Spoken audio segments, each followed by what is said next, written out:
Selamat datang channel Trading for Better Life. Di video ini saya coba menganalisis satu emiten akan membagikan dividen dengan yield 10% lebih. Bagaimana potensi saham di kedepannya, apakah menarik untuk kita coba entry? Yuk kita coba pelajari analisisnya di video ini. Semoga analisa berikan ini bisa bermanfaat dan membantu teman-teman dalam mengambil keputusan. Untuk teman-teman belum subscribe channel ini, bisa tekan tombol subscribe agar tidak ketinggalan informasi dan analisa yang terbaru akan diupload setiap harinya. Di video ini saya coba analisa saham LPPF yang hari Jumat kemarin masih naik 2% lebih ke 1870. Bisa kita perhatikan di teknikalnya secara grafik, LPPF dalam beberapa minggu terakhir ini mulai membaik. Sebelumnya bisa kita lihat pada awal Maret, tanggal 6 Maret, mencoba untuk rebound setelah menyentuh sekitar harga 1615. LPPF satu bisa kita lihat pelan-pelan mulai terbentuk high low. Dan satu minggu ini bisa kita lihat LPPF mulai mencoba untuk break garis EMA 50 saat ini ke 1840. Jadi secara teknikal LPPF sudah mulai membaik. Apabila terkonfirmasi break garis EMA 50, LPPF saya lihat masih ada potensi untuk lanjut naik menuju resisten psikologis di harga 2000. Tapi saat ini harus konfirmasi dulu apakah nanti pada saat bursa dibuka berhasil break garis EMA 50. Apabila masih gagal break, ingat LPPF secara pergerakan masih akan sideways, masih ada potensi kembali melemah ke sekitar 1750. Dan kemarin memang kalau pemberitaan bahwa LPPF akan tebar dividen dengan yield 10% lebih. Dengan rupiah sebesar Rp200 per lembar saham. Dan dari broker summary jika kita perhatikan, asing terpantau masih terus distribusi walaupun 3 hari terakhir LPPF bergerak naik, tapi asing terpantau masih terus keluar. Dan di broker summary pun terpantau walaupun naik 2% lebih, ini tidak ada akumulasi maupun distribusi. Jadi untuk LPPF walaupun bergerak naik mungkin karena sentimen akan pembagian dividen, tapi bisa kita baca di sini ex date dividennya itu di tanggal 22 April. Jadi teman-teman apabila mau dapat dividen harus hold minimal sampai tanggal atau hari Jumat sebelum tanggal 22. Jadi hari Jumat itu berarti sekitar tanggal 19. Jadi apabila teman-teman masih hold sampai penutupan hari Jumat, teman-teman akan mendapatkan dividen. Tapi takutnya karena dividen dia lumayan besar, ada potensi untuk tekan dividen trap. Jadi apabila teman-teman tidak mau mendapatkan dividen, mau memanfaatkan kenaikan ini, bisa take profit di sekitar hari Jumat atau mungkin hari Kamis. Tergantung LPPF bagaimana potensi kenaikannya. Tapi karena secara pergerakan saat ini sudah mulai membaik, apabila terkonfirmasi break, saya lihat minimal LPPF masih ada potensi ke sekitar 1900 sampai 1950 apabila memang terkonfirmasi break. Jadi untuk teman-teman yang saat ini baru mau coba entry saham LPPF, wait and see dulu. Ingat kenaikan hari Jumat kemarin walaupun candlenya lumayan oke, tapi ingat ini ada shadow ke atas lumayan panjang plus tidak ada akumulasi. Dan ini juga belum terkonfirmasi. Apabila masih gagal break garis EMA 50, sebaiknya jangan entry kan secara pergerakan LPPF masih ada potensi untuk melemah.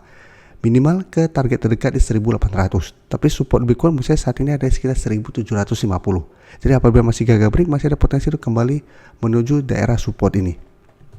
Jadi untuk teman-teman sudah dapat di harga bawah, bisa pertimbangkan untuk take profit apabila ternyata LPPF gagal break garis EMA 50. Serta tunggu kembali sekitar 1800 atau 1750 untuk re-entry kembali di sekitar daerah support ini.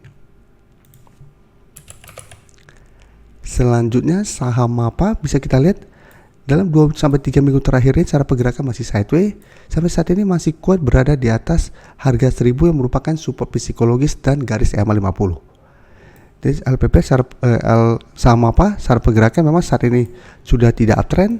Setelah sebelumnya naik sangat tinggi dari sekitar 800 sempat menyentuh sekitar 1150. Setelah mengetes 1150, saham apa gagal break, mulai melemah. Saat ini mencoba untuk bertahan di harga 1000. Dan dari data broker summary jika kita perhatikan pada kenaikan hari Jumat ini terpantau masih ada akumulasi, dan 1 minggu terakhir bisa kita lihat asing sudah mulai masuk akumulasi sama apa kembali.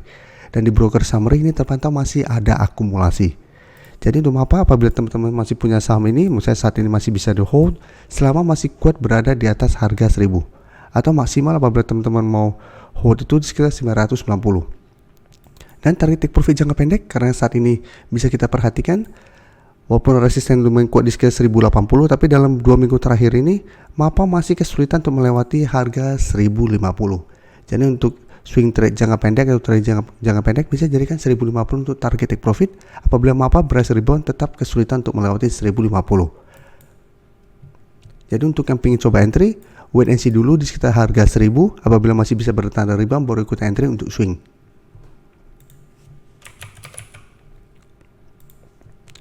Selanjutnya saham Ras bisa kita perhatikan hari Jumat masih ditutup bertahan di 478.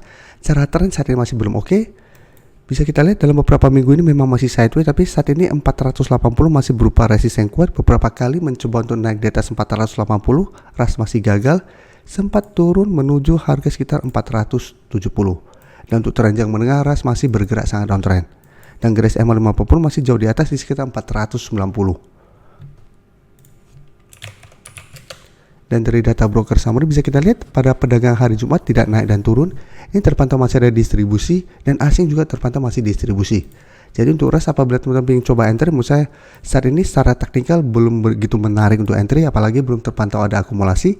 Apabila teman-teman ingin coba spekulatif buy, paling aman ada wait and see dulu, tunggu Ras berhasil break 480 baru ikut entry dengan target di garis EMA 50. Atau mau lebih aman lagi, tunggu Ras berhasil naik di atas garis EMA 50 baru ikutan entry. Kan cara pergerakan baru akan membaik apabila Ras berhasil naik di atas garis EMA 50.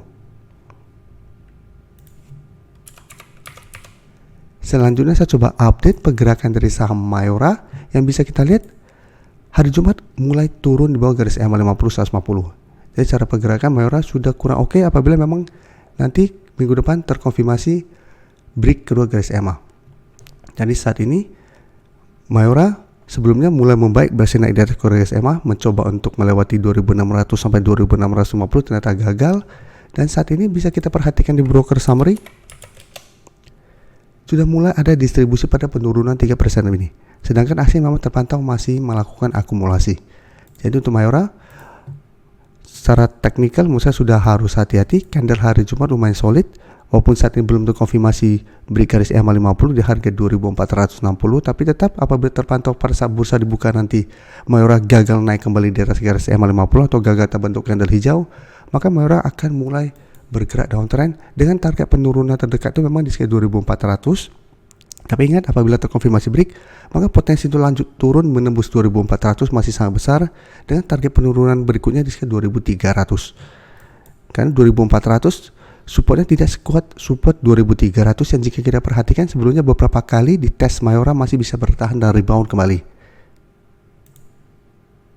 Untuk teman-teman yang baru mensubscribe atau viewer baru dari channel ini, banyak yang bertanya, Pak, aplikasi yang dipakai apa sih?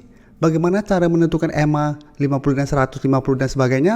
Teman-teman bisa klik bagian playlist ini. Jadi teman-teman bisa cari channel Trading for Better Life, klik playlistnya. Di playlist ini banyak video-video edukasi yang teman-teman bisa pelajari. Jadi untuk aplikasi yang dipakai maupun cara baca candle, teknik analisis, bandarmologi semua ada di sini. Jadi teman-teman bisa coba cari di playlist untuk pelajari video-video edukasi yang sudah pernah kami bagikan sebelumnya. Terima kasih telah menonton video ini.